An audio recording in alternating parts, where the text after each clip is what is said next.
welcome to Before the Show with Telos and Co.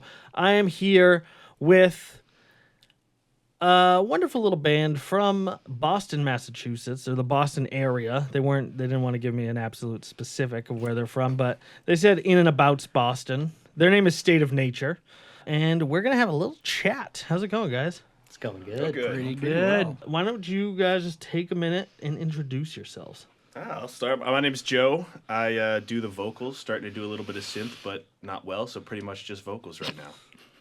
I'm Jake. I play bass. I'm Nathan. I'm the drummer.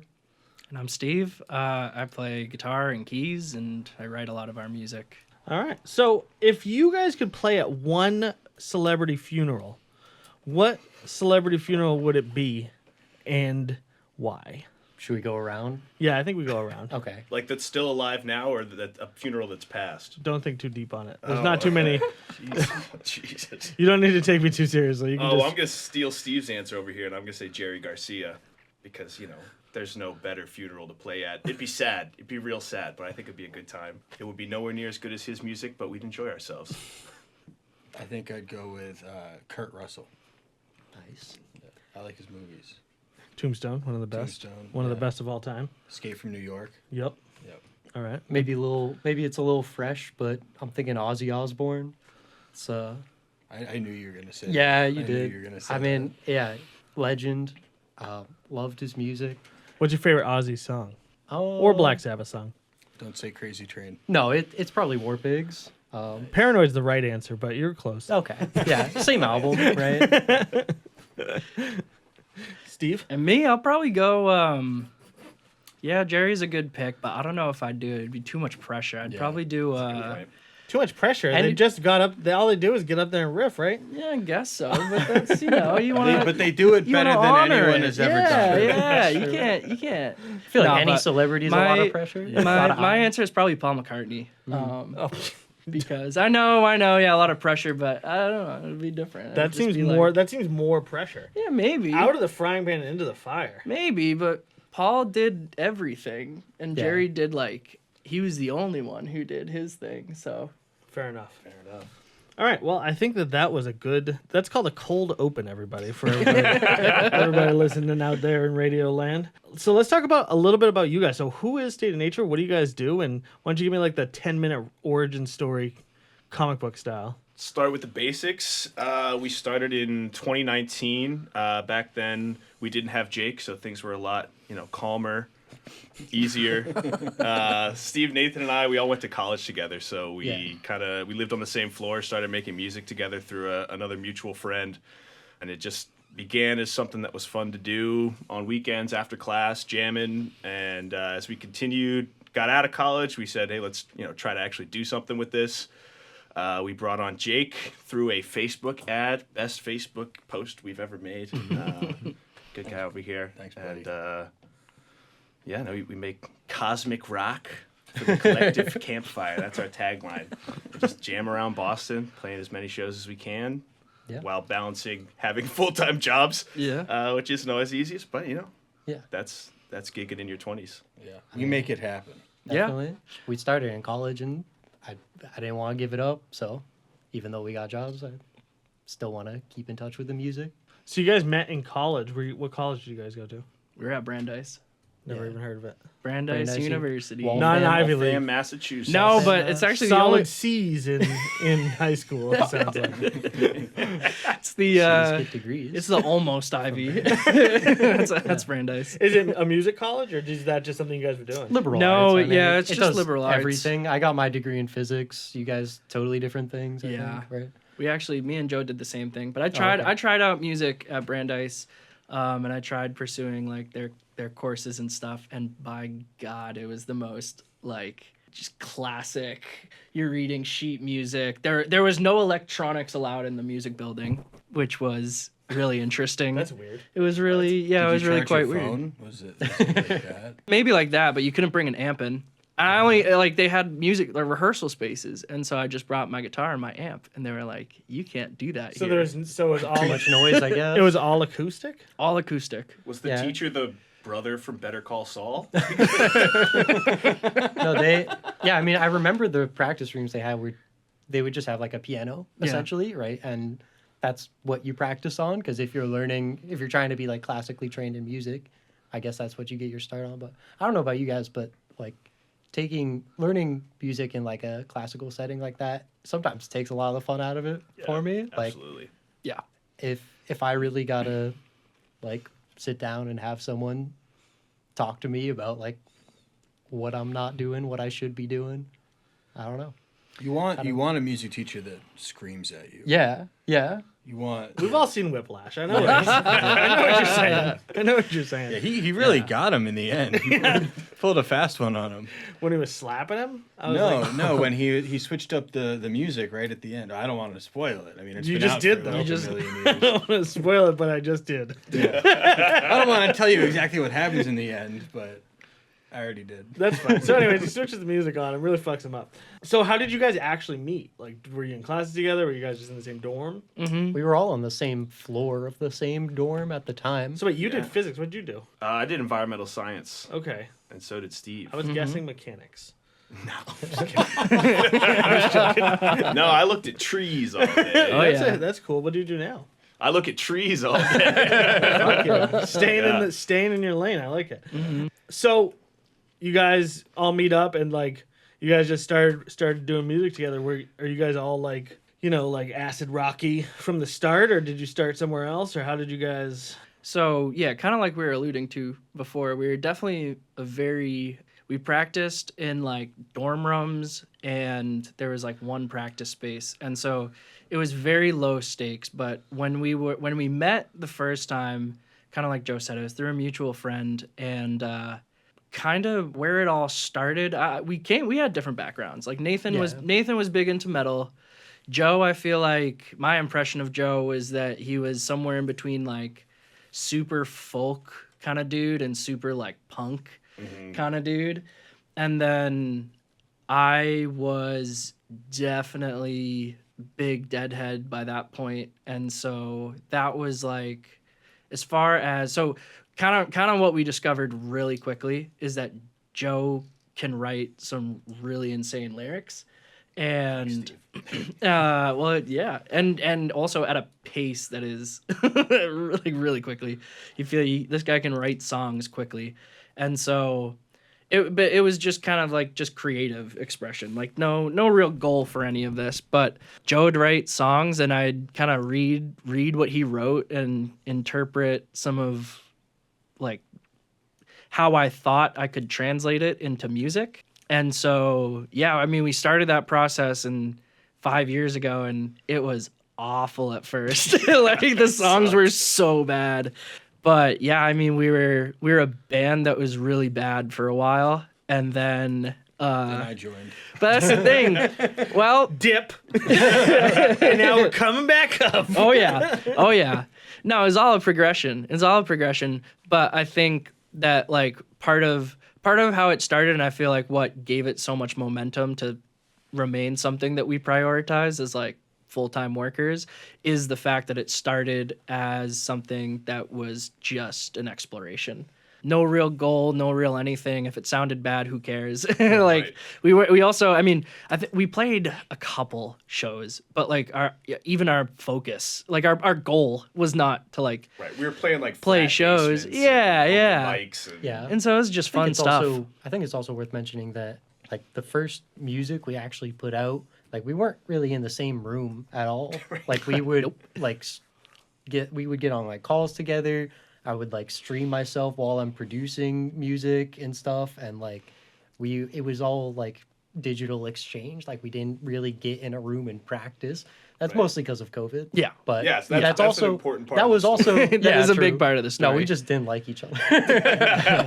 No, but One of them smelled, and they didn't want to talk about really it. great Nobody music, know horrible who, smell. Who was the smelly one? Yeah. All three of them thought somebody smelled, but they couldn't pin it. we knew. Yeah. But I mean, COVID was also almost like a motivating factor, because like we had so much time like to ourselves in our rooms, like sitting with our own thoughts. It's like music was a creative outlet at that time that I definitely needed. Yeah. Yeah, I think that's when the music we wrote started not being so bad. Yeah. I think when we first started, like Steve was saying, we came from such different musical backgrounds, just of what we like to listen to. And our early songs were Steve playing some, psychedelic, trippy guitar, and then I would just write punk lyrics over them, and it didn't work at all. And then when you layer in heavy drums, it just sounded even more disjointed. So I think it definitely took a while for us to figure out each other's sounds and then like build a cohesive sound. And luckily we got to that point right before all the COVID lockdowns. So we were able to try and make something listenable through COVID. And that's the whole first album Nathan produced on his laptop with recordings we were doing on our cell phones, in our rooms, and then emailing them over to him. And Yeah. I mean, you don't have to start with thousands of dollars worth of equipment. Definitely helps, but at the core of it, like, you got to write a good song.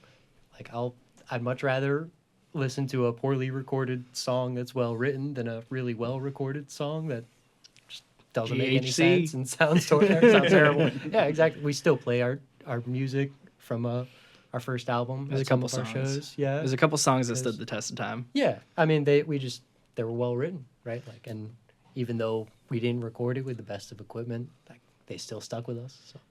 Now I'd like to shift focus to the real star, and that is Jake. What was it like coming into that dynamic where they had already been like great friends? Did it feel like you were like an outside influence? Did it intimidating? Did you not give a fuck? I guess I didn't really give a fuck. I'd been playing music in bands for a long time. I went to school up in Burlington. I went to Champlain and stuck around after. Never heard of it. Yeah, no, it's like UVM, but I didn't go to college, Oh, well, so I'm just fucking with you guys. I couldn't tell at all. So I stuck around Burlington for the music scene and was in some jam bands. That was mostly my background. And I dealt with some pretty, difficult characters.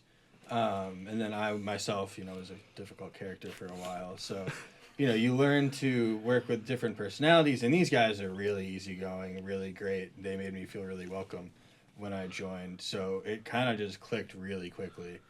And yeah, it's just worked out so well. I couldn't have found a better group of guys to join, and they let me write the bass lines. They let me contribute. So right from the start, it was a great fit. Why did you laugh when you said they let you write the bass lines? Because it's just a funny thing to think about. Like, yeah, they let me do the thing that I'm here to do. They don't micromanage me. They just let me do what I want. How long had the band been around before you came in and shook things up? Like 5 years, right? Four. Yeah, four, a bit 5 less. years. Four. Yeah, and I've been in the band for about a year. Joined like last June or May or Actually, something. over a year. Yeah, Over a July. year. Yeah. At that point, we still only had one album. We were working on a lot of new music. Yeah, But, they had a whole album for me to learn, and I learned it. yeah. And we started playing shows and got in the studio to record like a month or so later. Jake showed up Really in July and we quickly. said, hey, we've got this whole album written. We're recording it next month. Can you learn the bass lines for all of this? And he did. But the And backup, deliver. if And you he did. couldn't, I knew the bass parts, but you could do them better. So, Well, he Yeah. wrote them, yeah. Yeah. so that makes sense. I did come up with a lot of the bass lines for the songs that were already written. So it was great. It's great coming into a band where there's kind of a hole and you can get in there and But do your own let's leave the thing. jokes Gotta for get me, in there. all right, Jake? I didn't mean it to come out like that. I just end up always saying the worst things in the worst possible way. No, I like that. It's a That's skill. one of my favorite things about you, to be honest. I've only Yeah. known you for a short time, Yeah. but that's probably like top 3. I also like your hair is very nice, Thank you. and you have a very masculine look to you, Th- which I like. I appreciate. Thank you. I was going for that. Nice. I was going for that. You- I wake up in the morning and I'm like, how can I look my best today? You nailed it. Yeah. You nailed it. Yeah, I throw on a shirt, I throw on some pants, and I'm out the door. Whoa. Slow down. Notice I didn't mention underwear. Dude, just too much in the way. You know what I mean? Yeah. That's the masculine look I'm picking up on. It's the lack of. I'm all bulge over here. So, Steve, you said you write most of the music. Mm-hmm. How does that work? Tell us the process of writing a State of Nature song. Process of writing a State of Nature song, I feel like it happens one of a few ways, and most of them are either Joe will come to me with some lyrics and he'll say, I wrote this song. And I'll say, ooh, this is interesting. There's a lot of cool emotions and feelings and stuff that you're trying to express here. How can I interpret that? And, like there are a lot of like analogies that people make, like happy chords here, sad chords here. But then it gets fun when it's like, okay, this song is generally happy. Let's make the sound of it more ominous. There's different things like that. We have one song, for example, that's like, it's like an experience after you've just spent your night wasted. And the whole thing is kind of like dark and eerie. And so the chord progression is just extremely repetitive because it's supposed to because I don't know, putting myself into that character, it's like they're just kind of wishy-washy. So I'd say that's like one way is from Joe. And then another way is like, I don't know, sometimes like a chord progression will just hit different. You're just playing guitar and then you do 1, 2, 3 and you're like, whoa, that sounded cool. That sounds unique. There's something there. And I guess it's not always on guitar. I feel like actually a lot of the songs that I write start somewhere on piano. Sometimes they start on guitar, but Your college teacher would be proud. right. But it's kind of like a really simplistic way of looking at it. But all music is like, you can have like some really nice chords, but there has to be a rhythm there. There has to be a little bit of heartbeat. There has to be something that separates it from a jam because we love jamming and we are big jammers. But, you can play music, and sorry if this isn't making any sense, but you can play music and you can play a chord progression and you can do it well. But I feel like there is a difference unless you have kind of explored it a little bit more and there's some uniqueness to it, then it's, that's when it becomes like a song. Does that make sense? It does. Okay. I like this picture of you kind of like at a desk being like, how can I make this funkier? We have to up the funk. I'm not going to lie. Beakers and Yeah. Bunsen burners. One of those things where the electricity Drug goes- scale for sure. Yeah. Got to weigh out the funk. Yeah. I think 14 they grams call of it. funk. I think the They songs, said it was impossible. our songs and our lyrics, I feel like, are also very characteristic of like where we are in our lives. So like a lot of the songs on our last album, I think were written probably like later college, and like I don't know, we're experimenting and just like having fun and stuff. I feel like, and then some of the songs on the first album, like Quarantine, like you can kind of hear it. There's a little bit of like it's a little bit real. There's some like, oh, this one's a sad song, this one's a love song.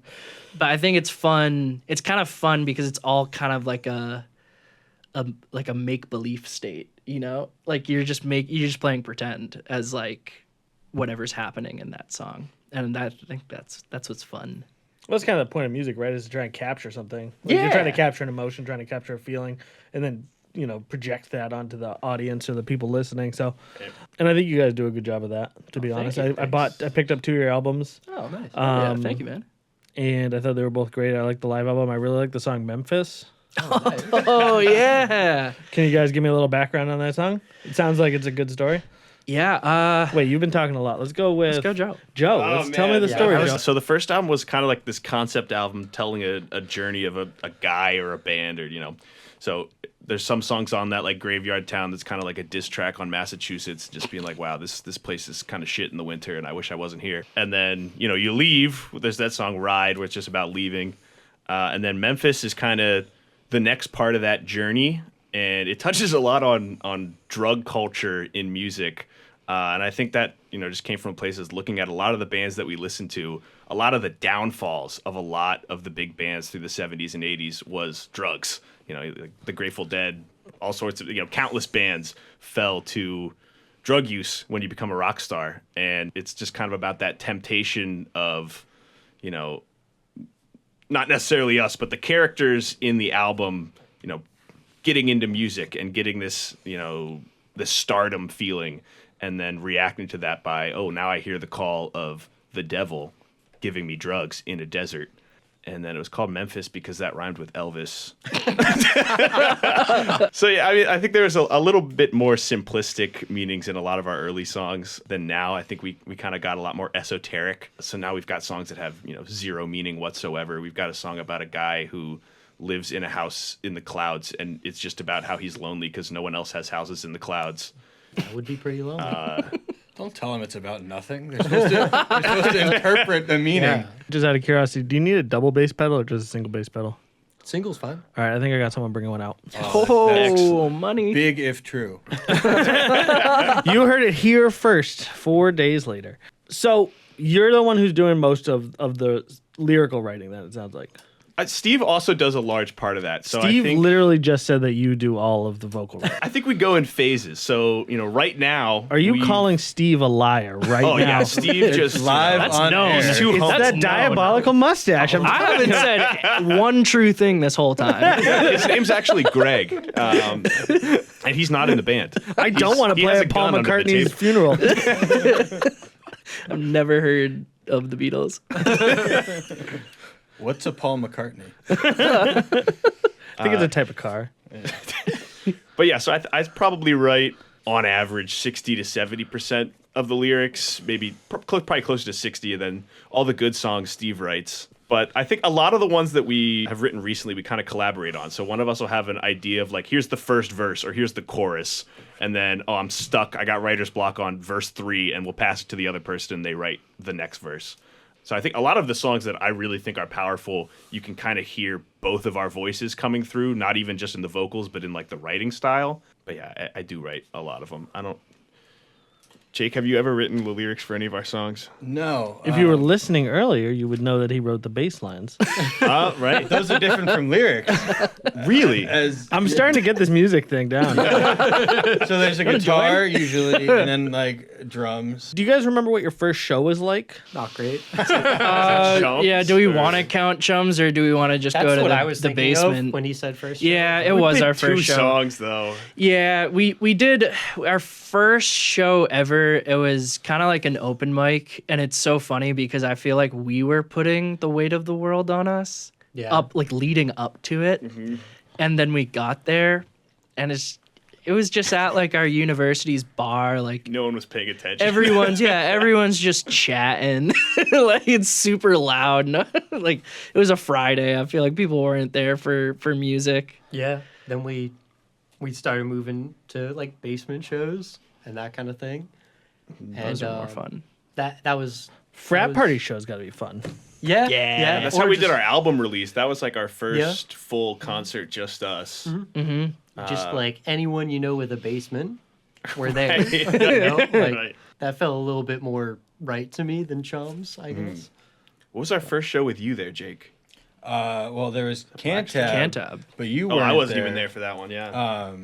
And then Forest Fest was our first show with all of us.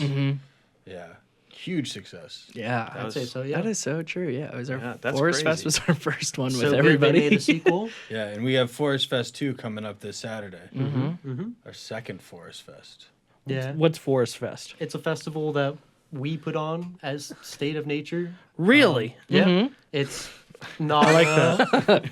We don't put it on as like individual guys. Right. No, I get you. I like the idea. I just pictured Steve like work. I don't know why I pictured Steve as like the Because he does most of the the office guy. what I was yeah. And he was like filling out all these applications to be on festivals. No. And everybody, he's like, I'm fucking turning down again. And he's like, fuck it, I'm we'll do starting my own. And then you just get like way better bands, but you still headline. And that's what I like. You have like 40 bands No, lead up to That's you. what we're doing in they're 2 all- days. like more or less. They're all local to the Boston area too, right? We upgraded from a basement to a backyard. Yep. We throw it in one of our buddies' backyards Yeah. in Winthrop. We've They got, let us like, outside 5 bands now. come in. Yeah, they let us out. They let us out. And yeah, it's just, we play music, we barbecue. A lot of fun. A lot of It's a fun. blast. Yep. How many people usually show up? But we only did it once. Yeah, and there was like because it's free and it's just like open to the public and down the street from the beach. So and the neighborhood is pretty tight. But we like let all the neighbors know. We passed out flyers, and so there's a bunch of neighbors that were just kind of coming in and out. But I think at the peak there was like there had to be at least like 100 people there. Yeah. Pretty it's crowded pretty for a filled backyard. We filled it. Yeah. Yeah. And, Forest Fest 2 capacity is a concern. We need to plan for that. Well, now you're outside. Before you were in a basement. I feel like the capacity problem was before. It's well, last year, Fenced yeah. in, so there's a finite area. Yeah, but you can just stand on the other side of the fence. No, exactly. Oh, if that's there's true. overflow, then we'd say just Yeah, just go listen. into the woods. just it's listen, Forest you know? Fest. Go down Exactly. Go in the Forest fucking woods. Street. It's not an actual forest. That's a Good Yeah. misnomer. Yeah, because I had the same image in my head last year. Yeah, I was picturing you guys playing like in a redwood. No, Yeah. no, No, forest. the I wish. opposite. That's next year. No forest. Yeah, yeah, yeah. involved. That's the third one. There is a level of audacity to tear down a forest and then call the street that you replace it with Forest Street. It's kind Yeah. of fucked up. Yeah, I mean, there used to be a forest there. That's their way of remembering. Well, I don't know, dude. The beach is right there. It's not really A how. palm tree. Yeah, it's not really how that works. So you got Forest Fest coming up. How's the food situation there? Food situation: bulk dogs and burgers, Dogs, and we burgers. have We should some have a hot dog vegetarian eating options. contest. We should have a little hot dog Yeah. eating That's contest. kind of a good gonna be idea. So the reason I actually asked you that was to set up my own story from the 4th of July, which is the most insane 4th of July story I've ever Go for I've it. ever had. So I saw a woman at Hannaford, and she was buying literally just a carriage full of hot dogs, of fucking hot dogs. And I was like, oh, that's like a lot of hot dogs. And she was like, yeah, they're my favorite food. But like I eat them so often and they're so unhealthy that like I had to limit myself to only eating them once a year. And so on 4th of July, my whole family comes over and we just eat hot dogs. And I was like, that actually sounds kind of sick. All right. And I was like, oh, do you go somewhere special for the buns? Because there was no buns in the thing. She was like, oh, no, we don't use buns. Oh. And I was like, what? Whoa. And she was Pause. like, yeah, so we take the packages and you put them on the thing and then you open them up and then we buy like 45 types of sauces and then we just dip them in Like wings? uncooked. Oh my god. Don't cook No. them. Raw hot dogs that they just dip in sauce and then eat them. So I'm like, all right, how do I get fucking invited to this thing? Like, Okay. I want to see Next this. logical step. You know what I mean? And she was like, oh, this year it's supposed to be really hot. The last time it was this hot, we actually froze them. So it was like popsicles. You got dogsicles? I was like, there is no way. I was like, is this lady fucking with me? But I really don't think she is. She was like probably 75 years old. If she's wheeling a cart full of dogs, How'd she like, look? Like, is she in good health? I mean, she kind of looked like, who's that lady, that southern lady who's like a cook? Oh, Paula Dean? Yeah, she kind of looked like Paula Dean. That's not good. Yeah. She was probably like 75 years old. I felt like she was hanging on pretty good. She eats hot dogs one day a year. Yeah, Jake. one day a Let year. her have her cheat day. It's not so much the hot dog. It's the sauces that get Yes. you. It's the way that she eats the hot dog No, that makes me that think makes that she's sense, got, I don't know. No, not just her. No, It's her whole family. family. It's the whole It's a family. it's a whole She's not family. alone. of It's kids. like a the hills have tradition. eyes. This is a type thing. I don't know. She looked very normal. I was so Children of the corn flabbergasted. dog. I was very flabbergasted by the story. So if you're listening, on the off chance you're listening, I want to come. Don't let us making fun of you. We're just teasing. You know it's we're weird. fans. You know it's weird, but I want to come. I think that I could do. I think I would eat the raw hot dogs if it got me to the party. So, anyways, now that we put that out into the world, Hot take. how hard is it for you guys to find like venues? Is it tough? You just got to cast a wide net. Yeah. So, you reach out to 20 venues, you'll hear back from one or two. Recently, we have like this sort of little jam band community we're starting to make in the Boston area. So a lot of it is now hopping onto other people's bills, which has been helpful. If Invites. invites to other concerts and then, reciprocal, invite them to open up for you, you'll go open up for them. But generally, you got to send out a lot of emails to get a couple of venues. Yeah. Yeah, the timing's also got to be just right because, if it's May and you're reaching out to like O'Brien's, Cantab, Silhouette, like these places in Boston, they'll say, "Oh, thank you for your email. We have Tuesday in November if you want it." We're there. And we go, And we thank go, you. yep, Yeah. We say thank you. Yeah, so a blessing and a curse of Boston music scene is that there's a ton of venues, but there are a ton of bands, and so everybody is sending those 50 emails, and so if you're not doing 6 or 9 months out, someone else is. Yeah. Damn you, Berkeley. Damn you, Berkeley. Is Berkeley in Boston? Oh yeah. yeah.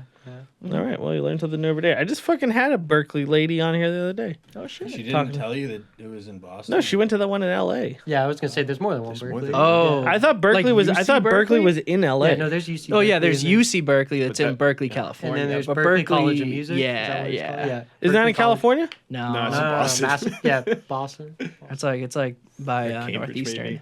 Something like that. No, it's in right Boston. downtown. Yeah, Never been, but Yeah, I drove past it. down by Symphony Cool. Hall.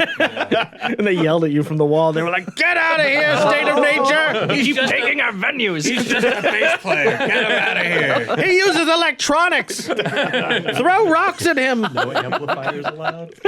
No amplifiers. Throw a mandolin at him.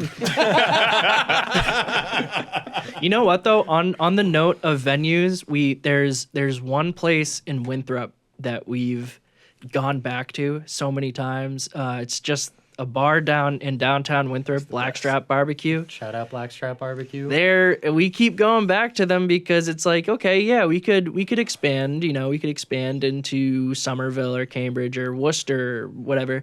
But they're just so damn nice. Yeah, they're so nice. They're so we always kind. get- They give It's us so free fun. food. They give The us free food's food. really good. Yeah, it's just such a good We time. always So get like a decent sized crowd. I mean, it's not like packed, like uncomfortable, but we always get a decent sized crowd. And- People always have a great time. yeah, true. They always seem to enjoy it, And we can book it like 3 weeks in advance. Yeah. instead of 9 months. and we get paid. And So we get paid. that place, That sounds like it has everything. yeah, kind of. right, it's like why would you ever want to leave? But you know, they they're- make us leave. I mean, I guess there is a limit to like how many people you could have at the show, right? It's not a huge problem. It's not. For us. Yeah, this fair. point. fair. So I do feel like you guys do have a pretty niche sound, right? It's not like. So do you find yourself having a hard time finding other bands that are like you, or places that like want your style of music? One thing that's difficult that is kind of like an answer to your question, but an answer to a different question. It's hard to like. Question you did not ask. It's hard to categorize our genre when people ask. Like, yeah, we're rock music. I think that at least a lot of the bands that we've found, I feel like it's kind of similar. And it's like they don't necessarily fall into one category or the other. It's all this kind of like, sort of like indie, whatever. But indie is such a buzzword, but it's like independent, like people just doing what they want. So I feel like sometimes a bill that we'll play, like all 3 or however many artists will sound maybe a little different, but there's like a common thread there that's just, I don't know, like authentic music. People making the music they want to make. Yeah, exactly. Pulling from so many different influences. Yeah. Yeah, I mean, our band especially, we all come from kind of not different musical backgrounds. So we all listen to different music. Yeah, we all and listen to different music. We Yeah. all, yeah. As much as I like making music, like to me in my heart, I'm always like a music enjoyer first. Like I just love music. I love listening to it. I love creating it too. But then I'll listen back to what I made. And I'm like, this is great, you know. So like, And I yeah. think since there's so many bands and venues in Boston, there are a large group of people that are looking for something new. Like they're looking for a type of music they haven't heard a million times. That, you can go see Irish music anywhere in Boston any day of the week. And, I personally love Irish music. Ad but once nauseam. you see, once you've gone to the Black Rose 50 times and seen 50 people play the Rattling Bog, you want to go see something else every once in a while. So I feel like there's people that'll just be walking by on the street and be like, oh, that's an interesting sound, and come into if we're playing like a bar gig or something. So we haven't struggled too much with, if the music's good, people will come to it. They don't You really guys give a kind of shit about the remind me genre. of Sublime. That's kind of Jake would my love favorite that. band. Thank you. the bass lines, especially. yeah, We let him write them. That is a huge compliment. No, that's exactly who I was thinking of when I was listening. Was probably like, I was like, it's kind of like you're gonna get mad at this, but it's kind of like the Grateful Dead, but it doesn't suck. It's Listen, like man, it's- Sublime wrote Scarlet Begonias. that's true. yeah, I do not like that. That's fine. And I also don't like the Beatles, so That's fine. I'm probably in the... I'm not here to tell you. He's what probably I the like minority. or not like. Yeah, I'll just key your Steve's car. eye is twitching. Don't trust that mustache. She's gonna be waiting for me after. I mean, I never trust a mustache. What are you talking about? I mean, you guys got me into the Dead for the most part. Like, I really didn't listen to it much before we started playing together. I'm It's also kinda a by huge force. Deadhead. Yeah. I've never done drugs, and I feel like that's sort of the fucking... That's a Like, you prerequisite. need to have done it to understand. Never done drugs. Nah, I basically, a bunch of my fucking family was like, had various substance abuse problems, Yeah, and then That'll do it. Yeah. I hit like, then so like I in like 8th grade I was like, yeah, I'm just not gonna do that shit, and then in high school I found straight edge as like a movement, Yeah, yeah. so I just fucking stuck with it, and then now it's like once I turned 21, I was like, what's the point, you know? Oh, yeah, It's not like I'm shy. It's not like I need social lubricant. Fair enough. You know what I mean? Not like nobody ever offered them to you. Yeah, well, that was the other thing is that nobody was inviting me to share their drugs anyways. Yeah. Once people found out I was Greedy straight edge, they'd be people. like, "Oh hell yeah, he can drive us around. He can, he can hold our drugs and he won't take them. This is the shit." So, what is the worst show you've ever put on? I don't think I've ever. because I wasn't there. True. I don't think we've ever played a show where I walked away and I was like, that was terrible. I wish we didn't go. But We should have called out. yeah. What is the worst show? What like? We had a lot of issues next one? at Forest Fest 1 because Yeah. it was the first set that we played together live. It was the Yeah. first set that we played together live, and Forest Fest, kind of like we were describing, is like 8 hours of music, and we scheduled ourselves to go on last. We also jammed in the middle of the day. Like Oh, we were yeah. the backup Yeah. band We were for exhausted. other artists.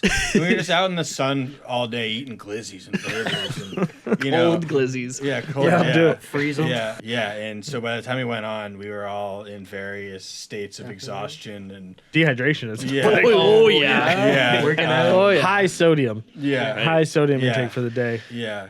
Salty dogs. And yeah, it sounded all right, but Yeah. it definitely, we left the stage and we're like, next time we should try and not be so tired. We're gonna take extra precautions this Saturday to not get so tired. little bit of self care. Yeah, can't napping. party I was too trying to make hard. sure everyone was hydrated. Meth. We're gonna take some precautions. We're gonna pick it up as soon as we leave here. Just take Adderall because it's prescribed by a doctor. So. Right. Well, your doctor. Yeah. Some doctors prescribe it. Somewhere, someone prescribed Adderall to somebody, Right. and now I have it. Speaking of which, I have a bunch. If you guys want to buy it, that's a joke. That's a joke, officer. So, what's the best show you've ever played? I feel like O'Brien's wasn't. We played a show at O'Brien's Pub last year. It wasn't necessarily like the best music we've ever put on, but it was like a huge proof of concept for us. We got DM'd by some random booker out of Connecticut and was like, "Hey, I've got this touring band coming through playing O'Brien's Pub, which is like a small little metal venue in Alston." It's an Irish pub, yeah. Yeah. It's like it's a very punk venue. Yeah, Right. Definitely. And they're like, we heard one of your songs somehow. It was like a strange connection of how he found out about us. He was like, "We'd love for you I guys went to open-" college with the guy. Oh, I don't think right, I it was even knew Jake. that. Yeah, I went I to know. college No, with I the remember guy. that now. Yeah. Some guy I went to college with. And so we just showed up, playing a 30 or 40-minute set opening for Chamberlain. these. Chamberlain. Yep. Yeah. I remember. Went to Champlain. Champlain. Chamberlain. Yeah, I was Shame. like, what the fuck are you talking about? It's like, yeah, man, Chamberlain. Yeah. What the fuck? All right, carry on. So, it's these bands coming out of Connecticut. We'd never met them. We helped them carry in their gear, and they were like, "No one's ever done that for us before. Can we buy you guys beer?" And we're like, "Sure, guys." Yeah, and it was one of the first shows that we'd like ever opened for a touring band. Yeah. But they weren't big. They were doing like a Northeast Coast tour, and it rocked. We had a blast. We're like, "Oh, we can actually do this." We just put on a gig with a band bigger than us. Proof of concept. This shit works. I think that kind of sparked a new level of grind for us, and started chasing that feeling instead Started of listening chasing to Adderall. Gary V. Started fucking. We were gonna carry the boats. So I picked up 2 albums. I picked up your first album, and then I picked up your live album. Those were the only 2 full albums on Apple Music. Are those your only 2 full albums? Live album. Which album is it? Because we have a live song. Yeah, we have a live song. Yeah, we have a live song. We have 2 The 15-minute one. recorded.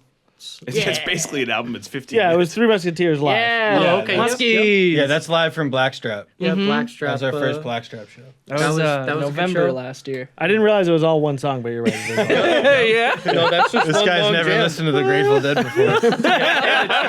And it shows. At like this stage of the game, you don't see a lot of people recording live shows. I just wanted to see why you guys thought that was a good idea. And Was it planned? Did we actually set up something? I said that like it was a bad idea. Well, That's not how I meant it. no. You went like this. No, I. Well, it was kind of my Nobody's idea. doing this thing like, anymore. Yeah. I feel thought like it it was sounded good. I was my just curious impetus. what the idea was. So the idea was we record our practices. It's what Jerry would have wanted. That's it. That's the answer. Pretty much. No, having your own recordings is super nice because it's kind of like film if you're playing sports. Like you can really listen back and you're like, ooh, that was a good moment. Yeah. And so we started doing that at practices, and then we invested into just like a nicer microphone, and we were like, well, why not? Like, might as well record a show.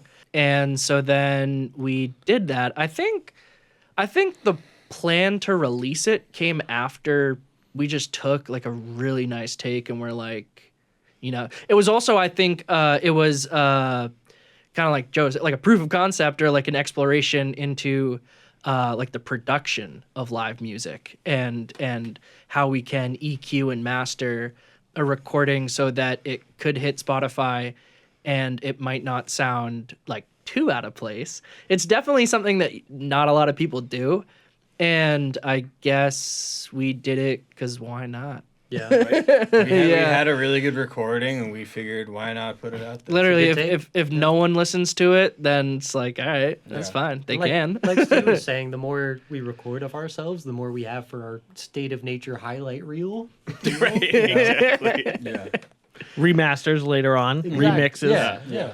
The And anthology. part of it was kind of a challenge for our producer. So we got to shout out Bob Familiar, who produced our entire second album out of his basement.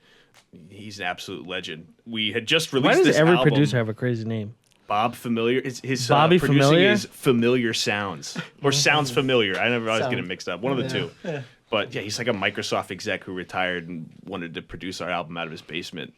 He's the man. Yeah, it's but really we're fun. like, we had this recording, one mic for the whole band, and we kind of sent it to him. And we're like, "Can you make this sound good?" And the next day, he's like, "Here." We're like, He "Oh my did. god, this is awesome! He did. We should put this Yeah. out." And I think we put out the entire concerts out on YouTube because we filmed it Yeah. too. Oh, yeah. So this the full 2 hour set is on YouTube, and that was like the last song we played, and the one that didn't have people screaming "Play Freebird" Freebird. through the entire song, which you play in local venues, you deal with that a happens. lot. You probably deal with that a lot. yeah. We should probably learn Freebird. I've called that out many times at local venue. So is you. It may have been.